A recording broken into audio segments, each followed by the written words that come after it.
Hello friends, this is స్వర్ణ. ఈరోజు ఈజీగా చేసుకునే దొండకాయ ఫ్రై చెప్తాను.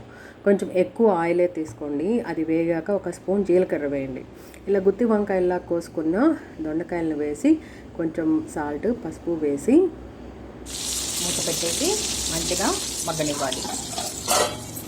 మన దొండకాయలు ఎర్రగా దోరగా వేగాలి.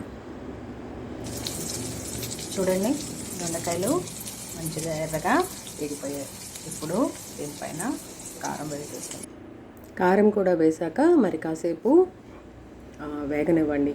దొండకాయలు క్రిస్పీగా అయినాయి అనిపించినప్పుడు ఒక బౌలు శనగపిండి వేసేయండి. అది అలా తిప్పుతూ ఉంటే అది మంచిగా వేగి మంచి వాసన వస్తుంది. అది కొంచెం ఎర్రగా అయినప్పుడు బౌల్లోకి పెట్టుకోండి. వేడి అన్నంలో నెయ్యి వేసి సర్వ్ చేయండి. ఉల్లి, మిర్చి, కొత్తిమీర, కరివేపాకు ఏమీ వాడలేదు.